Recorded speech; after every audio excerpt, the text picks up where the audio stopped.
അച്ഛനോട് സ്നേഹമുള്ള ഒരു മകൻ്റെ കഥയാണത്. കഥയല്ല, സംഭവം. അതായത് കാർ ഓടിക്കാൻ കൊടുക്കാത്തതിന് ആ കാറും കത്തിച്ചു മോൻ, അച്ഛൻ്റെ കാറ്. മലപ്പുറത്ത്. അവൻ്റെ പേര് ഡാനിഷ് മിൻഹാജ് എന്നാണ്. ഡാനിഷ് മിൻഹാജ്. അപ്പോൾ എത്ര വയസ്സുണ്ട്? 21 വയസ്സ്. 21 വയസ്സാണ് അദ്ദേഹത്തിൻ്റെ പ്രായം. അപ്പോൾ ഇദ്ദേഹത്തിൻ്റെ അടുത്ത് ഇന്നലെ കാർ ഓടിക്കാൻ ചോദിച്ചു. ഇപ്പം അദ്ദേഹം പിതാവ് കൊടുത്തില്ല. പിതാവ് കൊടുക്കാത്ത കാരണം ഈ വാഹനത്തിന് ഇദ്ദേഹത്തിന് 21 വയസ്സുള്ളവന് ലൈസൻസ് ഇല്ല. ലൈസൻസ് 21 വയസ്സുള്ള ഒരുത്തിന് ലൈസൻസ് ഇല്ലെങ്കിൽ അത് അവൻ്റെ തെറ്റാണ്, അതിന് വീട്ടുകാരുടെ തെറ്റല്ല. അവനാണ് ലൈസൻസ് എടുക്കേണ്ടത്. 18 വയസ്സാകുമ്പോഴത്തേക്ക് നമ്മുടെ ഇന്ത്യൻ യൂണിയൻ ഡ്രൈവിംഗ് ലൈസൻസ് നമുക്ക് ടെസ്റ്റ് പാസ്സായി ലൈസൻസ് കിട്ടാവുന്നതാണ്. ഇതെടുക്കാത്ത എന്താണ് അവൻ? അതെടുക്കാതെ അവന് കാർ ഓടിക്കണം. ഇപ്പോൾ കാർ ഓടിക്കണമെന്ന് പറഞ്ഞ് പിതാവിനോട് പറഞ്ഞു. പിതാവ് പറഞ്ഞു കാറ് ഞാൻ തരില്ല. കാർ തരില്ല എന്ന് പറഞ്ഞാൽ ലൈസൻസ് ഇല്ലാത്ത ഇവൻ വണ്ടി ഓടിച്ച് എന്തെങ്കിലും പ്രശ്നം ഉണ്ടാക്കി കഴിഞ്ഞാൽ രജിസ്റ്റേർഡ് ഓണർ കേസാവും. രജിസ്ട്രേഷൻ ആരുടെ പേരിലാണോ ആ വാഹനത്തിൻ്റെ ഉടമ കൂടി പിതാവാണ് ഉടമ. പിതാവ് അത് കൊടുത്തില്ല. ആ ദേഷ്യത്തിന് ഇവൻ വീട്ടിൽ നിന്ന് ഒരു കന്നാസും എടുത്ത് പമ്പിൽ പോയി, കൊണ്ടോട്ടി പമ്പിൽ പോയി പെട്രോൾ മേടിച്ചുകൊണ്ട് വന്ന് ഇദ്ദേഹം അകത്തിരിക്കുക, പിതാവ് വീടിനകത്തിരുന്നപ്പോൾ ഇവൻ വന്ന് കാറിന് പെട്രോളൊക്കെ ഒഴിച്ച് കുളിപ്പിക്കുന്ന രീതിയിൽ കുളിപ്പിച്ച് സംഭവം അതിനകത്ത് തീയിട്ട് കൊടുത്തു. പിതാവ് ഇറങ്ങി വന്നപ്പോൾ വണ്ടി നിന്ന് കത്തുന്നു. ഇവൻ അത് കണ്ട് ആസ്വദിക്കുന്നു. മകൻ്റെ പ്രതികാരം. വണ്ടി കത്തി, വീടിനകത്തേക്ക് ഒരു റൂമിനകത്തേക്ക് തീ പടർന്നു. ഞാൻ ആലോചിക്കുന്ന ഒരു കാര്യമേ, ഭാഗ്യമുണ്ട് ആ പിതാവ് അതിനകത്തിരിക്കില്ല. അദ്ദേഹത്തിനെ ഇവൻ കത്തിക്കാൻ ഭാഗ്യം, അതിനവനോട് നന്ദി പറയണം.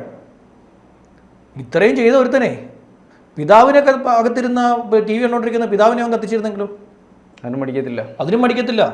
അപ്പോഴല്ലേ കൊണ്ടോട്ടി പോലീസ് വിവരം അറിയുന്നത്. പോലീസിന് ഇദ്ദേഹം പരാതി പോലീസിൻ്റെ അടുത്ത് പറഞ്ഞു. അപ്പോൾ നാട്ടുകാർ തന്നെ പോലീസിനെ അറിയിച്ചു വീട്ടിൽ തീ പിടിച്ചെന്ന്. നാട്ടുകാരെല്ലാം ഓടിക്കൂടി, ചുറ്റുമുള്ളവരൊക്കെ ഓടിക്കൂടി തീ അണയ്ക്കാൻ ശ്രമിച്ചു. എന്നാലും വണ്ടി പൂർണ്ണമായിട്ട് കത്തിപ്പോയി. വീടിൻ്റെ ഒരു ഭാഗത്തും തീ പിടിച്ചു. പിന്നെ ചൂടടിക്കുമ്പോൾ ഒരു പ്രത്യേകതയുണ്ട്, ജനൽ ചില്ലകൾ പൊട്ടിത്തെറിക്കും. ജനൽ ചില്ലകളുണ്ടല്ലോ, ചില്ല് ജനലുകൾ ചൂട് കൂടുമ്പോൾ അത് പൊട്ടിത്തെറിക്കും. അത് പൊട്ടിത്തെറിച്ചു. അങ്ങനെ കുറേ ജനൽ ചില്ലകളൊക്കെ പൊട്ടിത്തെറിച്ച് പോയി. വീട് മൊത്തം കരി പിടിച്ചു പോയി. ഒരു വിധത്തിൽ തീ അണച്ചെങ്കിലും വാഹനം മൊത്തത്തിൽ പൂർണ്ണമായിട്ട് ടോട്ടൽ ലോസ് ആയി. ആ വാഹനം ഇനി അത് ഒന്നിനും കൊള്ളില്ല. ആ രീതിയിൽ കത്തിച്ച് കളഞ്ഞു. 5 ലിറ്റർ പെട്രോൾ അടിച്ചുകൊണ്ടെന്ന് ഒഴിച്ചു കൊടുത്തു. മൊത്തം കത്തിക്കരിഞ്ഞു. വണ്ടിക്ക് അകത്ത് ഒഴിക്കേണ്ട പെട്രോൾ അവൻ വണ്ടിയുടെ മേളിൽ കൂടെ ഒഴിച്ചു.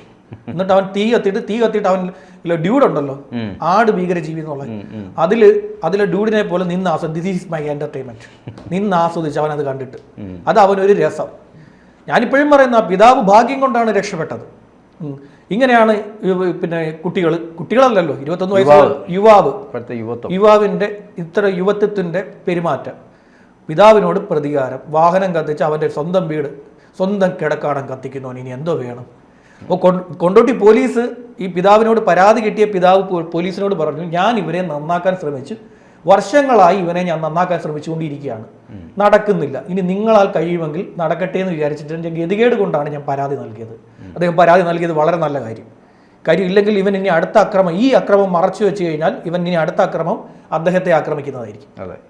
അദ്ദേഹത്തെ ആക്രമിക്കാനുള്ള പ്രവൃത്തി ഇവൻ കാണിക്കും. അപ്പോൾ ഈ കാർ ചോദിച്ചപ്പോൾ ഇദ്ദേഹം കൊടുക്കാതിരുന്നപ്പോൾ ഇവൻ പറഞ്ഞെന്ന് ലൈസൻസ് ഒന്നും ഒരു പ്രശ്നമല്ലെന്ന്. അവന് ഇവിടുത്തെ നിയമങ്ങളും ഒരു പ്രശ്നമല്ല, നാട്ടിലെ നിയമങ്ങളും ഒന്നും ഒരു പ്രശ്നവുമില്ല. ഇനി മറ്റൊരു വിഷയം പറഞ്ഞുതരാം. ഇന്നലെ ഇവിടുത്തെ തിരുവനന്തപുരത്തെ പോലീസ് വെള്ളം കുടിച്ചു. സ്കൂളിൽ വന്ന 3 9ാം ക്ലാസ് വിദ്യാർത്ഥിനികൾ മുങ്ങി. രാവിലെ 10 മണിയായപ്പോൾ ഒരാൾ സ്കൂളിൽ വന്നു, രണ്ട് കുട്ടികൾ സ്കൂളിൽ വന്നില്ല, 3 എണ്ണം കൂടെ മുങ്ങി. ഇന്നലെ രാവിലെ 10 മണി മുതൽ വൈകിട്ട് 6 മണി വരെ ഈ സിറ്റിയിലെ പോലീസ് സ്റ്റേഷനിലെ പോലീസുകാർ ഈ നഗരം മൊത്തം അരിച്ചു പറക്കി. ഈ 3 എണ്ണത്തിനെയും കണ്ടില്ല. വൈകിട്ട് 6 മണിയായപ്പോൾ തിരിച്ചു വന്നു. എവിടെ പോയെന്ന് വെച്ചാൽ കറങ്ങാൻ പോയെന്ന്. സ്കൂളിൽ നിന്ന് അവർ വാട്സപ്പ് വഴി അപ്പോൾ തന്നെ രക്ഷിതാക്കൾക്ക് വിവരം അറിയിച്ചു. വിവരം അറിയിച്ചപ്പോൾ രക്ഷിതാക്കൾ പറഞ്ഞു, ആദ്യം ഒരാളെയാണ്, സ്കൂളിൽ വന്ന ഒരാളെ കാണാനില്ല, ഒരു കുട്ടിയെ കാണാനില്ല. ഇവിടുത്തെ വലിയ സ്കൂള്, അപ്പോൾ ഒരാളെ കാണാനില്ലാത്തത് കൊണ്ട് പിന്നെ അവർ അന്വേഷിച്ചു. വന്ന ആൾ പിന്നെ അങ്ങോട്ട് പോയി, അറിയാൻ വയ്യ. അതിനെക്കുറിച്ചുള്ള അന്വേഷണം നോക്കിയപ്പോൾ വേറെ 2 ആൾ വന്നിട്ടില്ല. അങ്ങനെ 3 പേരുടെയും വീട്ടിലേക്ക് വിളിച്ച് അന്വേഷിച്ചപ്പോൾ എന്താണ്, ഈ 3 പേരും സ്കൂളിലേക്കെന്ന് പറഞ്ഞ് ഈ 3 പെൺകുട്ടികളും ഇറങ്ങിയിട്ടുണ്ട്. സ്കൂളിലേക്കെന്ന് പറഞ്ഞ് ഇവർ 3 പേരും ഇറങ്ങി. 3 പേരും ഇറങ്ങി ഇവിടെ ഒരാൾ സ്കൂളിൽ വന്നു. സ്കൂളിൽ വന്ന ആൾ സ്കൂളിൽ നിന്നും മുങ്ങി. അത് CCTVയിൽ സ്കൂൾ എടുത്തു. സ്കൂളിൽ നിന്ന് മുങ്ങുന്നത് എടുത്തു. ബാക്കി 2 പേര് സ്കൂളിലേക്ക് വരികയേ ചെയ്തില്ല. എങ്ങോട്ട് പോയി എന്നുള്ളത് പോലീസിനോട് പറയാനും തയ്യാറല്ല. ഇനിയിപ്പോൾ കൗൺസിലിംഗ് നടത്തണം. 8 റൗണ്ട് കൗൺസിലിംഗ് വേണ്ടി വരും. ഇവരെങ്ങോട്ട് പോയെന്നുള്ള പറയുന്നില്ല, കറങ്ങാൻ പോയെന്നേ പറയുന്നുള്ളൂ. നിർബന്ധിച്ച് കുട്ടികളല്ലേ ചോദിക്കാൻ പറ്റൂ. വനിതാ ഉദ്യോഗസ്ഥർ തലങ്ങും വിലങ്ങും കുത്തിയിരുന്ന് സ്നേഹത്തോടെ മോളെ മക്കളെ എന്നൊക്കെ വിളിച്ച് ചോദിച്ചിട്ട് പറയുന്നില്ല. 14 വയസ്സ് മാത്രമേ ഉള്ളൂ. 14 വയസ്സേ ഉള്ളൂ. വീട്ടിൽ നിന്ന് യൂണിഫോമിന് പുറമെ എക്സ്ട്രാ ഡ്രസ്സ് എടുത്ത് ബാഗിൽ വെച്ചിട്ടുണ്ടായിരുന്നു. ഇത് എവിടെയോ കൊണ്ടുപോയി മാറിയിട്ടുണ്ട്. അത് വിട്ടാണ് കറക്കം. വൈകിട്ട് 6 മണിയായപ്പോൾ തിരിച്ചു വന്നു. കേരള പോലീസ്, തിരുവനന്തപുരത്ത് പോലീസിന് പണി. തിരുവനന്തപുരം സിറ്റി മുഴുവൻ അരിച്ചു പറക്കി. ഇവിടുത്തെ പ്രശ്നബാധിത മേഖലകൾ മുഴുവൻ അരിച്ചു പറക്കിയിട്ട് ഈ കുട്ടികളെ കണ്ടില്ല. ഇവിടുത്തെ പ്രശ്നബാധിത മേഖലകളെ തീരദേശ മേഖല, ബീച്ചിൻ്റെ ഏരിയ, പിന്നെ നമ്മുടെ ഇവിടുത്തെ പിന്നെ അട്ടക്കുളങ്ങരയ്ക്ക് അടുത്തുള്ള ഒരു ഇതുണ്ടല്ലോ, ഏതാ, നടന്നു പോകാൻ വേണ്ടി ക്രോസ് ചെയ്ത് നടന്ന് നമുക്ക് അപ്പുറം ഇപ്പുറം. അപ്പോൾ ആ ബ്രിഡ്ജ് അതൊക്കെയാണ് ഇവിടുത്തെ ഒരു പ്രശ്നബാധിത മേഖല. അവിടെ ആരും അവിടെ അത് വെറുതെ പണിഞ്ഞിട്ടിരിക്കുക. അവിടെ ആരും നടക്കുന്നില്ല. അവിടെ നടക്കുന്നതൊക്കെ വേറെ കാര്യങ്ങളാണ്. അതിൻ്റെ CCTV അവിടെ വെച്ചിട്ടുണ്ട്. ആ CCTV പോലീസിൻ്റെ അവിടെ സ്റ്റേഷനിൽ മോണിറ്ററിൽ കാണാൻ പറ്റും. പോലീസ് എന്ത് ചെയ്യാനാ? ഒന്നും ചെയ്യാൻ പറ്റില്ല. കുട്ടികൾ അവരുടെ സമ്മതപ്രകാരം എന്തൊക്കെയോ കാട്ടിക്കൂട്ടുന്നു. പോലീസിന് ഇത് കണ്ടുകൊണ്ടിരിക്കുന്നു. പോലീസ് ലൈവായിട്ട് പറഞ്ഞു വിട്ടൂടെ? CCTV എങ്ങനെ പോയി വരട്ടാനോ? വീട്ടിൽ പോകാൻ ഭയമാണെന്നേ. കാണുമ്പോൾ സ്വാഭാവികമായിട്ട് അവർക്ക് ആരെയും ഭയമില്ല. പിന്നെ ആ CCTV ഭയമില്ല. ആ CCTVയുടെ കീഴിലായിരിക്കുന്നു. അവിടെ 6-7 CCTV എൻ്റെ മേളിൽ വെച്ചിട്ടുണ്ട്. ആ CCTVയുടെ മോണിറ്റർ വെച്ചിരിക്കുന്നത് ഈ പിന്നെ ഇവിടെ കൺട്രോൾ റൂമിലും സ്റ്റേഷനിലും വെച്ചിട്ടുണ്ട്. CCTVയിൽ വളരെ വ്യക്തമായി കാണാം അവരവിടെ എന്താ കാട്ടിക്കൂട്ടുന്നതെന്ന്. ഒന്നും ചെയ്യാൻ പറ്റത്തില്ല, നോക്കിക്കൊണ്ടിരിക്കുക. പിന്നെ അവരിത് കാണുന്ന ഇവിടെ മറ്റേ പഴയ സിനിമ ചില പണ്ട് പ്രായപൂർത്തിയാകുന്നവർ മാത്രം കാണേണ്ട സിനിമ എന്ന് പറയത്തില്ലേ, അത്തരം സിനിമയിൽ കാണുന്ന രംഗങ്ങൾ പോലുള്ള കാര്യങ്ങൾ നടക്കുന്നുണ്ട്. അവരവിടെ മിണ്ടാതിരിക്കുന്നു. പിന്നെ വേറൊരെണ്ണം ഉണ്ട് അവിടെ മറ്റേ പിന്നെ കഴക്കൂട്ടത്ത്, അതും ഇതുപോലൊരു ബ്രിഡ്ജാണ്. അവിടെ ഇതൊക്കെ തന്നെ കാര്യങ്ങൾ. അവിടെ മുഴുവൻ പോലീസ് പോയി, ഇവിടെ പോയി, അവിടെ പോയി, എല്ലായിടത്തും പോയി, കണ്ടുപിടിച്ചില്ല. വൈകിട്ട് 6 മണി വരെ എവിടെ പോകണമെന്ന് അറിയാൻ പറ്റാതെ രക്ഷിതാക്കളും പോലീസും ഇന്നലെ വട്ടം കറങ്ങി. പല കുട്ടികളെ മിസ്സിങ് ആവുന്നേ. രാവിലെ സ്കൂളിലേക്കെന്ന് പറഞ്ഞ കുട്ടികൾ കാണാതാവുന്ന സ്ഥിതി ഇപ്പോൾ സ്ഥിരമായിട്ട് ഈ നഗരത്തിൽ സംഭവിച്ചുകൊണ്ടിരിക്കുന്നു. അപ്പോൾ നമ്മുടെ ഈ പറയുന്ന സദാചാരം എന്ന് പലരും ചിന്തിക്കുമെങ്കിലും ഇതൊക്കെ എന്തെങ്കിലും ഒരു വലിയ അപകടമായി മാറുമ്പോഴാണ്. ഇപ്പോൾ ഈ പോയ കുട്ടികൾക്ക് എന്തെങ്കിലും അപകടം സംഭവിച്ചിരുന്നെങ്കിലോ? ഇപ്പം ഞാൻ നേരത്തെ പറഞ്ഞ ഡാനിഷ് മിൻഹാജ്, അവൻ്റെ അച്ഛനെ കത്തിച്ചിരുന്നെങ്കിലോ? മറ്റുള്ള ഇപ്പം നമുക്കിരുന്ന് ചിരിച്ചുകൊണ്ട് ഈ വാർത്ത പറയാൻ പറ്റുമോ? ഇല്ലല്ലോ. ഇതിൻ്റെ ബുദ്ധിമുട്ട് അനുഭവിച്ചതിലേ പറ്റുകയുള്ളൂ. ഈ കുട്ടികളെ കാണാതാവുന്ന കേസുകൾ പിന്നീടെല്ലാം പോക്സോയിലേക്കാണ് വരുന്നത്.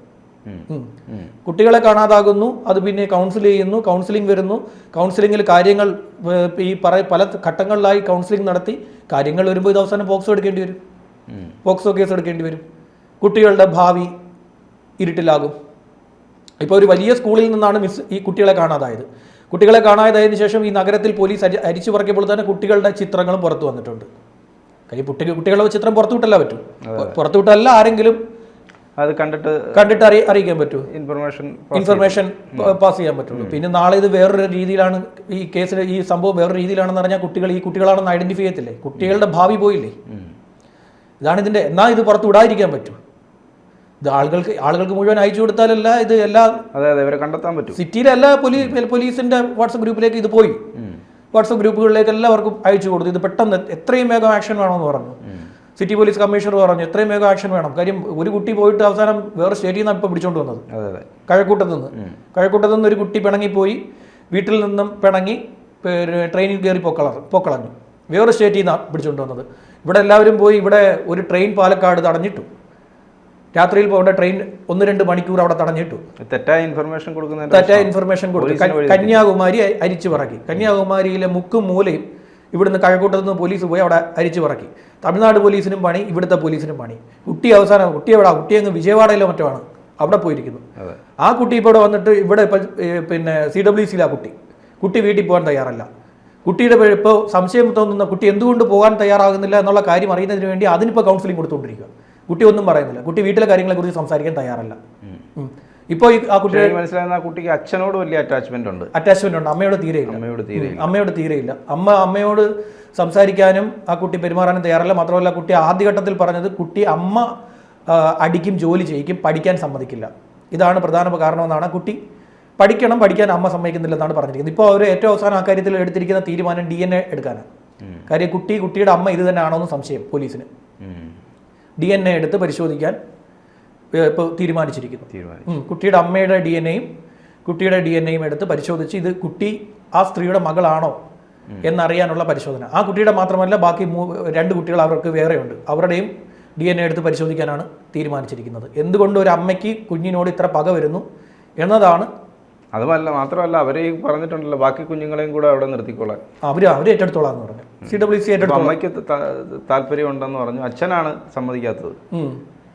ബാക്കി കുഞ്ഞുങ്ങളെയും അങ്ങോട്ട് CWC ആയിക്കോട്ടെ എന്ന് പറഞ്ഞു അമ്മ. അപ്പൊ അങ്ങനെ അമ്മയെ ഞാൻ ആദ്യമായിട്ട് അങ്ങനെ കാണുന്നല്ലേ. അതാ DNA എടുക്കുന്നത്.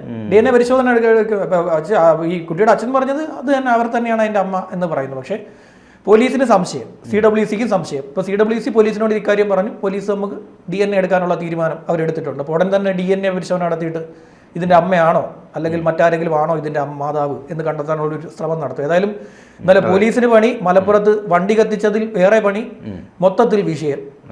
യുവാക്കളും കുട്ടികളും കൂടെ ഈ നാട്ടിൽ അരങ്ങ് വാഴുന്നു. ശരി.